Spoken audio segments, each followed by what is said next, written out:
नमस्कार मित्रों, मधुरम हिंदी उदयपुर में आप सभी मित्रों का स्वागत कर रहा हूं।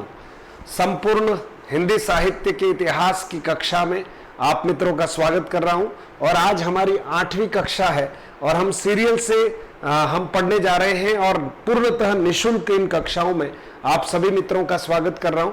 हिंदी साहित्य को रोचक अंदाज में और संक्षिप्त तरीके से आपके समक्ष रखने का प्रयास कर रहा हूं। चाहे आप फर्स्ट ग्रेड की तैयारी कर रहे हैं या सेकंड ग्रेड की, चाहे आप तैयारी कर रहे हैं टीजीटी या पीजीटी की, नवोदय विद्यालय की, केंद्रीय विद्यालय की या अन्य जो बोर्ड हैं जहां कहीं न कहीं हिंदी साहित्य का इतिहास अगर सिलेबस में आ रहा है तो ये कक्षा आपके लिए नेट सेट सभी के लिए बहुत लाभदायक है। तो आइए बिना समय को जाया किए हुए हम कक्षा में आगे की तरफ बढ़ते हैं मित्रों। और आज हम चर्चा कर रहे हैं, हाँ मित्रों देखिएगा, आज हम चर्चा कर रहे हैं रासो साहित्य की और रासो साहित्य में भी आज हम दूसरा रासो साहित्य पढ़ने वाले हैं। पहले हमने पृथ्वीराज रासो को अच्छे से पढ़ लिया, प्रामाणिक किसने माना, अप्रामाणिक किसने माना, अर्ध प्रामाणिक किसने माना, सब पर चर्चा कर ली। आज हमारा दूसरा जो रासो है मित्रों, बीसल देव रासो। क्या नाम है मित्रों? बीसल देव रासो। आपको कल शॉर्ट ट्रिक बताई थी, बीन याद रख लीजिएगा। बीसल देव रासो नरपति नाल्ह, लेखक का नाम क्या है? नरपति नाल्ह, न से नरपति नाल्ह है, ठीक है। तो मित्रों यहां पर आप देखोगे लेखक कौन है? नरपति नाल्ह है और फर्स्ट ग्रेड में इनके बारे में थोड़ा सा विशेष अध्ययन हमको करना ही है। तो बीसल देव रासो की बात करें मित्रों तो इसका जो काव्य स्वरूप है वो कौन सा है? मुक्तक काव्य है। कुल कितने छंद है मित्रों? तो कुल 128 छंद है। डॉक्टर माता प्रसाद गुप्त ने 128 छंदों की एक प्रति का संपादन किया है और यही मूल मानी जाती है, इसलिए इसमें कुल छंद कितने? 128 है। श्रृंगार रस का इसमें विशेष रूप से प्रयोग किया गया है। संयोग और वियोग दोनों ही प्रकार के श्रृंगार पर बात की गई है। 12 मासा का वर्णन है मित्रों बीसल देव रासो में। किसका? 12 मासा का वर्णन है। 12 मासा क्या होता है मित्रों? एक विरहणी या वियोग की अवस्था में कोई नायिका होती है तो 12 महीने किस तरह से उसके वियोग को और अधिक प्रभावित करते हैं, इसका वर्णन काव्य के रूप में करना 12 मासा का वर्णन कहलाता है मित्रों। इसमें देखिएगा रचना काल की जब बात होती है तो 1212 विक्रम संवत या 1155 4 खंडों में इसका विभाजन किया गया है। नायक की बात करें मित्रों तो बीसल देव तृतीय इसके नायक है, अजमेर के हैं, जिनका एक नाम विग्रहराज चतुर्थ भी है। नायिका की बात करें मित्रों तो राजमती जो है वो नायिका है और मालवा की ये राजकुमारी है, भोज परमार की पुत्री है मित्रों राजमती। तो कुल मिला के बीसल देव रासो में जो नायक है वो बीसल देव तृतीय है, जिनको विग्रह चतुर्थ भी कहा जाता है, और नायिका जो है वो राजमती है मित्रों। चलिए आगे की तरफ बढ़ते हैं और इसके 4 खंड है मित्रों, बहुत अच्छी तरीके से इसको समझ लीजिएगा। इन 4 खंडों में जो प्रथम खंड है मित्रों, प्रथम खंड में उनके विवाह का वर्णन होता है, ठीक है। क्या क्या है? अजमेर के राजा विग्रहराज चतुर्थ के साथ मालवा नरेश भोज परमार की पुत्री राजमती से विवाह का वर्णन है। किस खंड में? इस पहले खंड में। फिर मित्रों दूसरा खंड जो है राजा का रूठना। दूसरा खंड क्या है? राजा का रूठना। रानी के किसी व्यंग से रुष्ट होकर राजा बीसल देव तृतीय का उड़ीसा चले जाना व 1 वर्ष वहीं रहना, 12 महीने वहीं रहना, इस खंड में इसका वर्णन किया गया है। तृतीय खंड देखिएगा राजमती विरह राजा का लौटना। तृतीय खंड में राजमती के विरह का वर्णन है और राजा का पुनः लौटना इस पर वर्णन है। रानी राजमती के विरह का वर्णन है, राजा का उड़ीसा से आगमन है, इसका वर्णन। चतुर्थ खंड में राजमती से पुनर्मिलन है। राजमती को पिता मालवा लेकर चले गए, बीसल देव पुनः वहां जाकर ले आते हैं। इस प्रकार से मित्रों 4 खंड है। प्रथम खंड में विवाह है, द्वितीय खंड में राजा का रूठना है, तृतीय खंड में राजमती का वियोग है और राजा का पुनः लौटना है, और चतुर्थ खंड में राजमती से फाइनली पुनर्मिलन होता है। राजमती को उनके पिता जो है वो मालवा लेकर चले जाते हैं, लेकिन फिर जो है बीसल देव जो है वो जाते हैं कहाँ? अपने ससुराल जाते हैं मालवा, और वहां से राजमती को पुनः सम्मान लाते हैं और उनका पुनः मिलन होता है। तो बहुत सुंदर यूं कह सकते हैं श्रृंगार रस से ओतप्रोत रचना है बीसल देव रासो, ठीक है। इसके रचना काल के बारे में बात मित्रों 1212 विक्रम संवत इसकी रचना काल मानी जाती है। इसका एक दोहा जो है देखिएगा 1272 मजारी, 1272 मजारी, जेठ बदी नवमी बुधवारी, जेठ बदी नवमी बुधवारी, नाल्ह रसायन आरंभ सारठा टूठी ब्रह्म कुमारी। ये एक प्रकार से मंगलाचरण है। और यहाँ 1272 मजारी यानी 1212 विक्रम संवत, कहीं न कहीं जेठ बधी नवमी बुधवारी, ज्येष्ठ बधी नवमी और बुधवार का दिन था। नाल रसायन आरंभ, नाल ने क्या किया, रासो साहित्य का आरंभ किया है। मोतीलाल मेनारिया, इसका रचना काल 16वीं शताब्दी तथा रचनाकार नरपति नामक किसी गुजराती कवि को मानते हैं। ये अलग अलग इतिहासकारों की अलग अलग सोच है।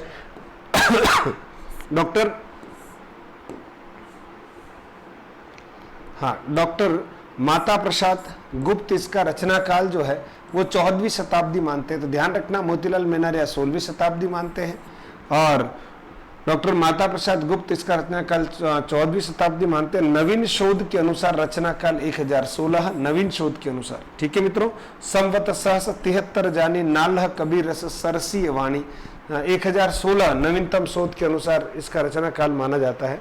पंडित गौरीशंकर हिरानंद ऊजा इसे हम्मीर के साथ की रचना मानते हैं। तो ये छोटे छोटे जो तथ्य हैं वो बिसलदेव रासो के बारे में है मित्रों।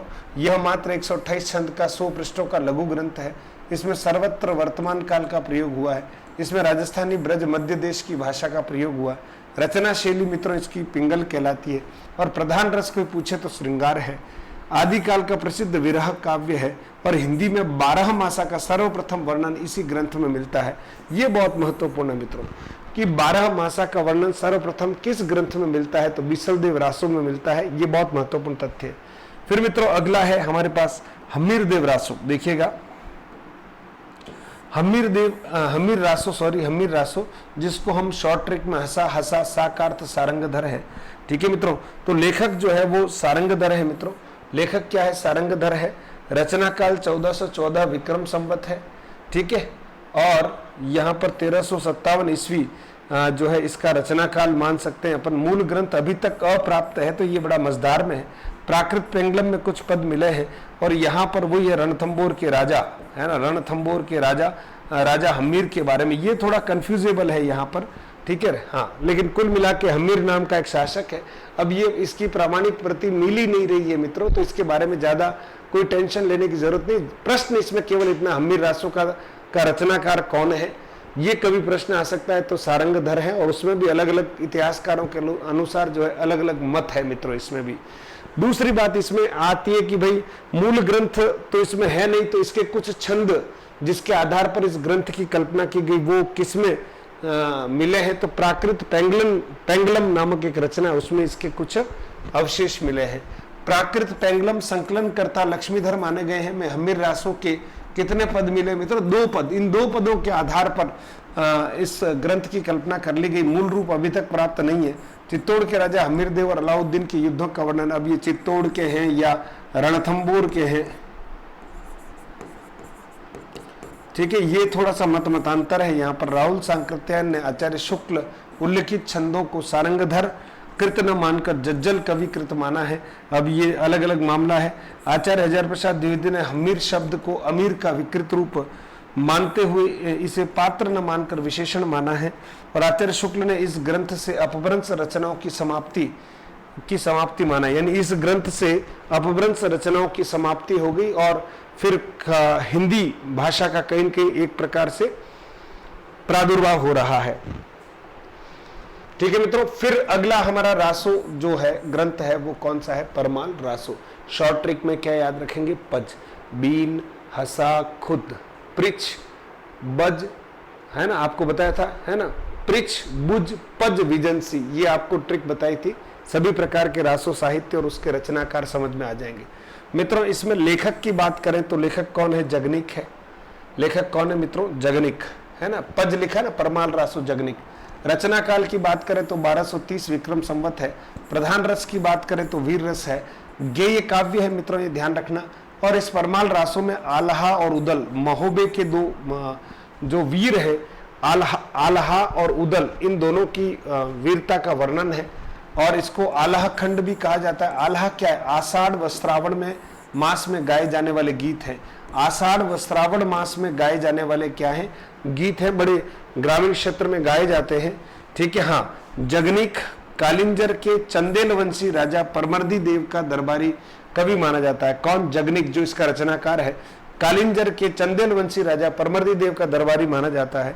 महोबे के आहला और उदल नामक दो क्षत्रिय सामंतों की वीरता का वर्णन है। वो कहाँ के हैं? महोबे के आल्हा और उदल नामक दो क्षत्रिय सामंतों की वीरता का वर्णन है। उत्तर प्रदेश में इसे आल्हा या आल्हा खंड के नाम से जाना जाता है। यह एक गेय काव्य है, इसका मूल रूप उपलब्ध नहीं है। यह भी एक गेय काव्य है और इसका मूल रूप उपलब्ध नहीं है। किसका? परमाल रासो का, ध्यान रखिएगा। नेक्स्ट मित्रों देखिएगा, इस रचना का सर्वप्रथम प्रकाशन 1865 ईस्वी में, ये महत्वपूर्ण तथ्य है। परमाल रासो का सर्वप्रथम प्रकाशन जो है किसने करवाया? तो फर्रुखाबाद के तत्कालीन कलेक्टर चार्ल्स इलियट के द्वारा आल्हा खंड नाम से करवाया गया। चार्ल्स इलियट के नाम से फर्रुखाबाद के तत्कालीन कलेक्टर थे, है ना, और इन्होंने क्या किया? आल्हा खंड के नाम से इसको प्रकाशित करवाया, इस रचना को। इसी के आधार पर पंडित श्याम सुंदर दास ने परमाल रासो का पाठ निर्धारण कर नागरी प्रचारणी सभा से इसको क्या किया? परमाल रासो का पाठ जो है वो निर्धारित किया और नागरी प्रचारणी सभा काशी से प्रकाशित करवाया। यद्यपि यह कृति पूर्णतः प्रामाणिक नहीं है, लेकिन इसकी अपनी गेयता, वीर रस की मार्मिक अभिव्यक्ति के कारण आदिकाल की उत्कृष्ट रचना मानी जाती है। आचार्य हजारी प्रसाद द्विवेदी ने इसे अर्ध प्रामाणिक माना है, ध्यान रखना, यह भी एक महत्वपूर्ण है। परमाल रासो जो है उसको आचार्य हजारी प्रसाद द्विवेदी ने क्या माना है? तो अर्ध प्रामाणिक माना है। वर्षा काल में उत्तर प्रदेश के गांव गांव में आल्हा के स्वर सुनाई देते। एक लोकगीत है आल्हा, है ना। तो जब भी हल जोतते हैं तो किसान और चरवाहे और जितने भी लोग हैं वो मदमस्त होकर इन गीतों का क्या करते हैं? आनंद लिया करते हैं। तो मित्रों ये परमाल रासो हो गया। 12 बरस लो कुकर जीवे, परमाल रासो में लिखा हुआ है। ओ 13 बरस लो जिए सियार, बरस 18 छत्री जीवे, आगे जीवन को धिक्कार। इसमें कवि कहते हैं, जगनीक कहते हैं कि 12 बरस लो कुकर जीवे, यानी कुत्ते की उम्र जो है वो लगभग 12 वर्ष तक की होती है, उसके बाद वो स्वतः मर जाता है। वो 13 बरस लो जिए सियार, और सियार की उम्र कितनी है? 13 वर्ष की होती है। बरस 18 छत्री जीवे, और क्षत्रिय अगर 18 वर्ष तक जीवित रह जाता है तो आगे जीवन को धिक्कार, यानी युद्धों में कहीं न कहीं रण क्षेत्र में वो या तो मारकर विजय पताका फहराएगा या स्वयं शहीद हो जाएगा। तो क्षत्रिय लोगों का मामला था कि 18 वर्ष तक क्षत्रिय जिए, ये बड़े आश्चर्य की बात है। अपनी गेयता के कारण यह अब तक लोक काव्य के रूप में समादृत है। आचार्य रामचंद्र शुक्ल का इसके बारे में मत है, वो भी अपन देख लेते हैं। आचार्य रामचंद्र शुक्ल का क्या मत है? जगनीक के काव्य का आज कहीं पता नहीं है, पर उसके आधार पर प्रचलित गीत हिंदी भाषी प्रांतों के गांव गांव में सुनाई पड़ते हैं। ठीक है, यह गूंज मात्र है, मूल शब्द नहीं है। तो आचार्य रामचंद्र शुक्ल ने कहा कि जगनीक के काव्य का आज कहीं पता नहीं है, पर उसके आधार पर प्रचलित गीत हिंदी भाषी प्रांतों के गांव गांव में सुनाई पड़ते हैं। यह गूंज मात्र है, मूल शब्द नहीं है।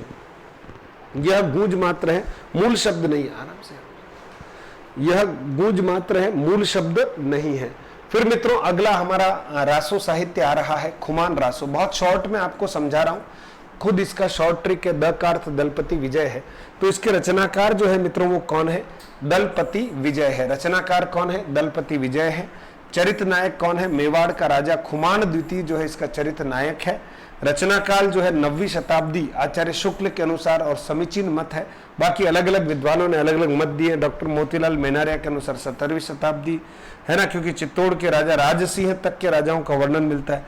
शिवसिंह सेंगर इसे दलपति विजय की रचना न मानकर अज्ञातनामा भाट कवि की रचना मानते हैं, है ना। अज्ञातनामा भाट कवि की रचना मानते हैं। तो ये अलग अलग विद्वानों का अलग अलग मानना। समीचीन मत जो है वो आचार्य शुक्ल द्वारा है कि 9वीं शताब्दी में इसकी रचना हुई है और दलपति विजय द्वारा इसकी रचना हुई है मित्रों। ठीक है, भाषा कौन सी है मित्रों? राजस्थानी, शैली डिंगल, प्रधान रस, वीर रस। कुल 5000 छंद है। वीर रस की प्रधानता तथापि श्रृंगार रस की छटा दृष्टव्य है। इसकी प्रामाणिक हस्तलिखित प्रति पूना संग्रहालय में, प्रामाणिक हस्तलिखित प्रति जो है पूना संग्रहालय में सुरक्षित है। इस ग्रंथ में बगदाद के खलीफा अल मामू व रावल खुमान, बगदाद के खलीफा अल मामू व रावल खुमान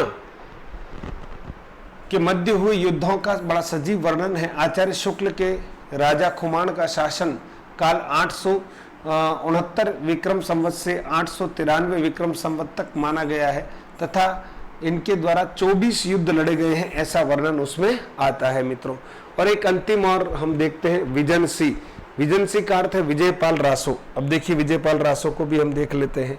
विजयपाल रासो रचनाकार जो है वो नल्ल सिंह है, इसलिए विजयसी याद रखना है मित्रों। लेखक है नल्ल सिंह भाट। लेखक कौन है? नल्ल सिंह भाट। रचना काल की बात करें तो 16वीं शताब्दी 1298 ईस्वी मिश्रबंधु के अनुसार, ठीक है। और यह ग्रंथ मूलतः अपभ्रंश भाषा में, इसलिए इसको हिंदी साहित्य का रासो ग्रंथ जो न मानकर, ये तो अपभ्रंश भाषा में रचित है, ठीक है मित्रों। तो इसी तरह से देखिए इसे रासो साहित्य में स्थान देना उचित नहीं है। इसमें केवल 42 छंद उपलब्ध है। इसमें विजयगढ़ करौली राज्य के राजा विजयपाल और पंग राजा के मध्य युद्ध का वर्णन किया गया। पंग राजा के मध्य में क्या किया गया? युद्ध का वर्णन किया गया। तो मित्रों आज आपके सामने मैंने क्या क्या दिखाया है एक बार जल्दी से रिवाइज कर लेते हैं, और बस आप इसी गति के साथ पढ़ते रहिएगा। कक्षा ठीक लगे तो अपने मित्रों तक जरूर पहुंचाइएगा मित्रों। मेरी ओर से एक प्रयास है कि आप लोगों के लिए हिंदी साहित्य का इतिहास में ठीक ठाक करवाई लूं, ताकि आप कम से कम उसका उपयोग जब जहां चाहे वैसे करते रहना। सबसे पहले बिसलदेव रासो की बात की। नरपति नाल्ल जो है वो इसके रचनाकार है। 128 छंदों की लघु रचना है ना। और राजमती से विवाह किया है बिसलदेव ने, ठीक है। फिर देखिए तो बिसलदेव रासो का जो काव्य विभाजन है वो 4 खंडों में है। प्रथम कालखंड विवाह, द्वितीय कालखंड राजा का रूठना राजमती से, तृतीय कालखंड राजमती विरह राजा का लूटना, चतुर्थ कालखंड राजमती से पुनर्मिलन, ठीक है। इसके बारे में कुछ और जानकारी इसमें दी गई है। 128 छंदों का 100 पृष्ठों का एक मात्र छोटा सा ग्रंथ है हमीर रासो। ऐसा लेखक सारंगधर है। रचना काल ये मूल ग्रंथ अभी तक प्राप्त नहीं है। मूल ग्रंथ अभी तक प्राप्त नहीं है। प्राकृत पेंगलम में कुछ पद मिलते हैं। प्राकृत पेंगलम में कुछ पद मिलते हैं।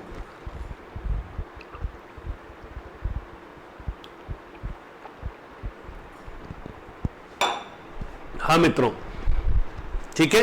प्राकृत पेंगलम में कुछ जो है वो पद मिलते, 2 पद मिले मित्रों, उसके आधार पर इसकी कल्पना की गई है। और हमीर, कहीं चित्तौड़ का हमीर, कहीं रणथंबोर का हमीर, इस तरह की स्थितियां इसमें वर्णित है।